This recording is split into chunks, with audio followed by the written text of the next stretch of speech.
Kala ko yung sobra sa 30 bibigyan niyo sa akin. Malari eh, maganda lahat nun. Ako kasi kaya tinangula, sabi mo bibigyan niyo lahat ng sobra. Ayun, naka-vlog pa nga yan eh. Welcome sa Tongs TV. Manood palagi at mag-subscribe na rin kayo para updated sa bawat video naming bago. Sa bawat video ay may aral kang makukuha, lalo na kung isa kang magsasaka. Gawain sa probinsya ang palagi naming content, kaya halika na sa Tongs TV. Mag-subscribe na kayo at manood palagi. So ayan mga katongs, na iatid ko na nga po yung pinabiling sisiw ni Sir Peter at saka yung Peking duck. So yung Peking duck po na yun, kinuha po namin yung kasi yun sa Santa Rosa kahapon. Sinabay ko sa pagbiyahe ko ng gulay, kaso nung bumiyahe po kami alauna na ng tanghali, wala na kami inabutang gulay sa sangitan, kaya yun na lang ang dinaanan namin, yung Peking duck na pinakukuha ni Sir Peter sa Santa Rosa. So yun, wala tayo naging vlog kahapon.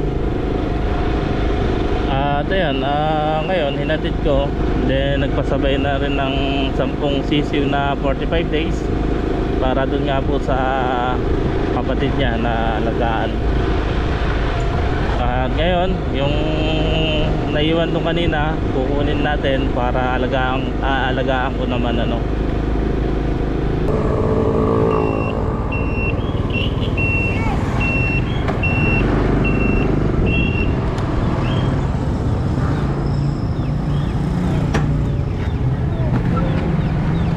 Bilang malari eh.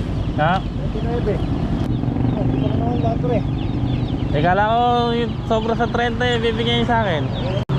Ano lang to, 30 lang to mahigit. Lalagdag ko na nga sa'yo yung sobre. Malari eh, maganda lahat nun. Rentang malari, 29 eh.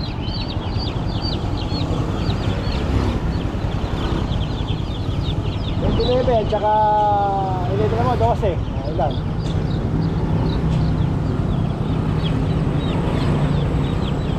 29 saka 12. 41. Ha? 41. 41. Kunin ko ako yan, 30. 80. O nga, titira ko na sa'yo ng matitira. 20 mahigit. Ilan mo yan? Sa 30 mahigit eh. Lain mo yun. Para ano nga, hindi ko na bibenta.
pala eh, akala ko sa may okay mo lahat. Less mo na lang 4.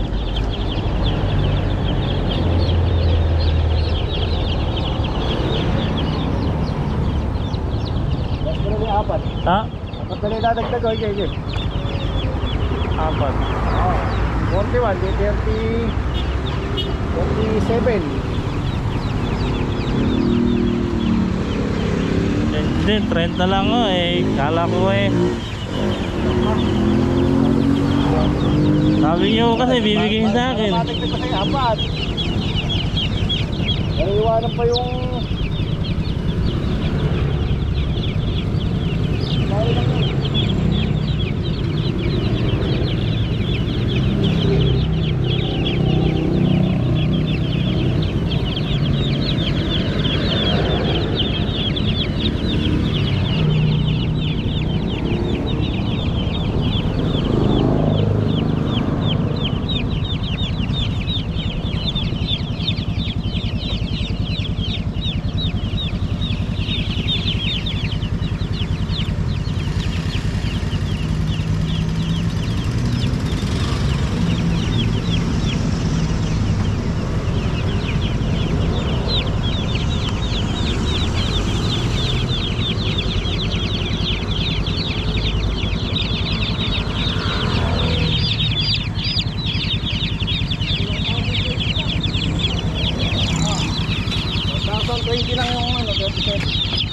yun, iguan na lang. Eh, di madadagdag yung ko. Mga pinagpilian na lang oh. Hindi, yalegiti ko eh.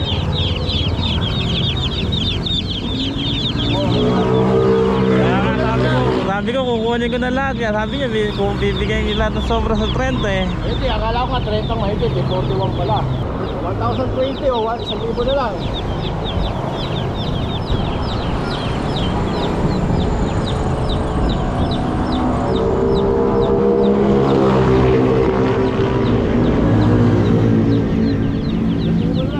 Apat pa yung nadagdag na, at saka 20 nadagdag o 20 pence na tawag ko.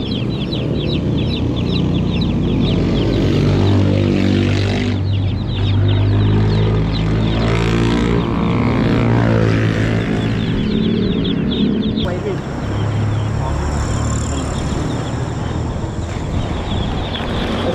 Hindi, dito na, dito. Ako ko na lang. Dito. Ball naman yan, boss. Sige, thank you ah.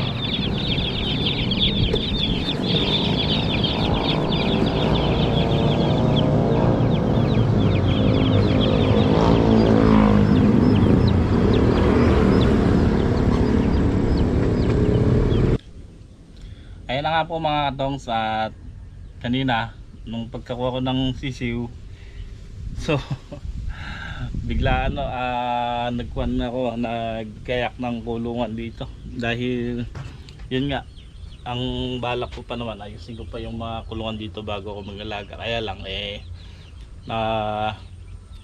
nasubo po ako kanina doon sa bilihan ng sisiw. Kaya ayan, biglaang nilinis ko kanina pagdating ayan, nakita nyo po, umusok-usok pa kasi sinigang ko yung mga basura dito. So ito nga mga katongs, dito ko nilagay sa ating kulungan dito sa tagliran ng bahay. So tapos ito, ayan, kinahilang namin kanina yan. So anong oras na nga po, hapon na, tanghali tanghali ako nakakuha ng sisiw kanina. Ayan, bigla namin inayos ni Bato. So ayan, tinahian ko lang ng tolda muna, paikot. Tapos siyempre ito yung takip pa rin yan, yung dating yero. So ito na yung mga sisiw natin. Yan, hindi ko na po lalagyan ng sapingan para kasi yung sapin nila pagka nilagyan na pa natin sapingan, kunwari kahon o karton, magkakadumi lang yung balahibo nila. So may naka-ready na din po sakit yan, mailaw yan. Kasi yun po yung saksakan, lalagyan ko po mamaya. Pinabili ko lang si Bato.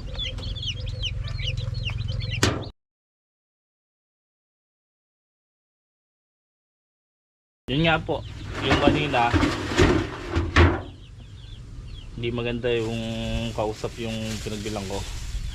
Kaya ako nasubo kanina, sabi kasi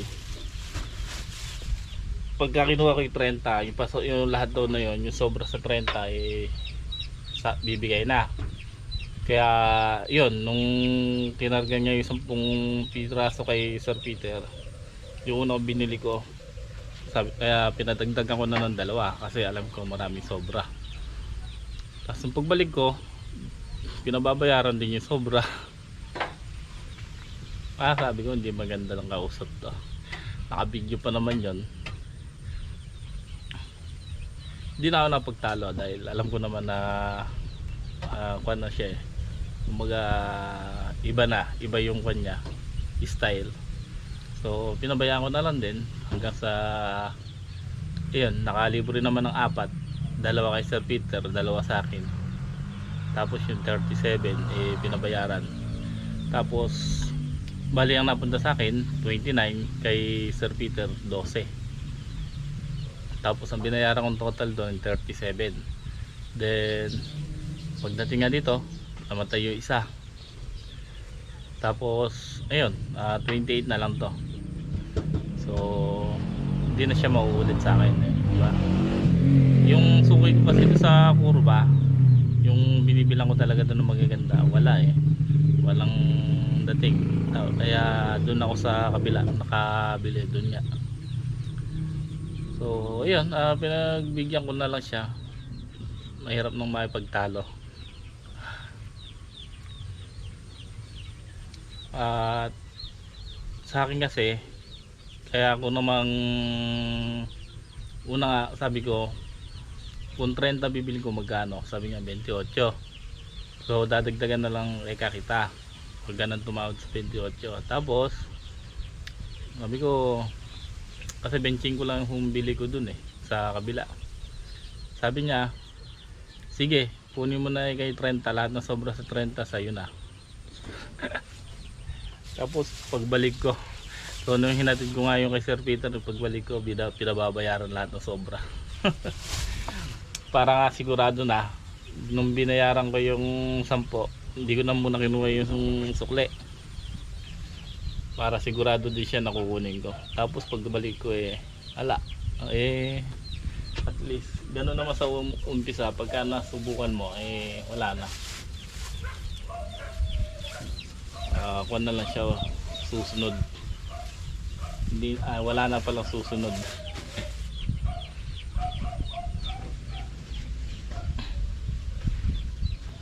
Siguro yun nga, magano tayo sa 45 days, yung mabilisan ba, yung isang buwan lang may lulutuin ka na, pwede na panluto.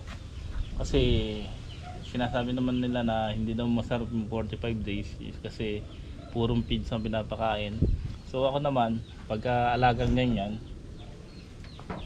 ano lang yan, diskarte kung mga yun, tulad yan, marami tayong madre de agua, hahaluan natin, hindi naman natin ipupurong feeds pagka sariling alaga. Tapos wala naman tayong paiinom ng gamot, kaya safe naman na kainin natin yung manok natin kasi biruin nyo mga katong, kung bibili kayo ng 1 kilong bantres sa palengke, 200, 1 kilo lang yun. Kung mag-alaga ako, sabi ko nga, mag-alaga ako ng, dapat nga 10 lang din bibiling ko tapos sa susunod na linggo 10, para at least may may pagitan. Ala, sabi ko na, subo na ako kanina. Tapos ayun, sa susunod na linggo, pagitan lang ng 10 araw, yan, bibili ulit ako ng 10 para hindi tayo nawawala ng 45 days. Kahit pang ulam lang, tapos may tanim tayong gulay, so buhay na tayo rito, buhay na yung pamilya. Siyempre, kailangan natin dumiskarte. Kung may sobra, may pambenta. So yun nga mga katongs, ngayon hinapon na ako rito sa paggawa ng kulungan. Mamumula ako ng sitaw. Yan, at dito na lang kuha ng lupa sa pinag-anuhan ng mga manok. Maganda na may lupa rito, doon ako mamumunla. Yung sitaw kasi gusto ko punla para sure, konti lang naman kasi pagka kasi yung ibig sabihin yung hindi naka land preparation yung tataniman, marami tayong kalaban dyan. Andyan yung mga surot, insekto, yung mga langgam. Kaya kung ganyan naman, mas maganda nakapunla na para safe na tulad nung tanim ko doon, kaya maraming bakante, maraming namatay, hindi tumubo, kinain yung buto. So ngayon, ipupunla ko.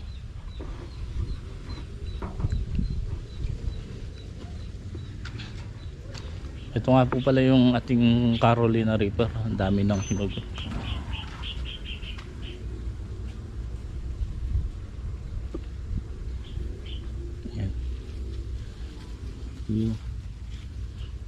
Carolina Reaper, yun, ganda. Ilipat ko rito, masyadong nabibilad dun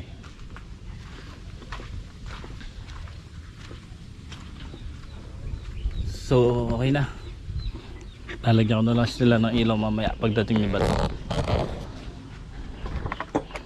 Mga pinaggamitan natin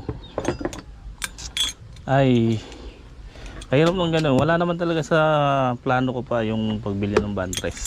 Sabi ko, nasubo ako kanina. Kasi ang ganda ng offer niya eh.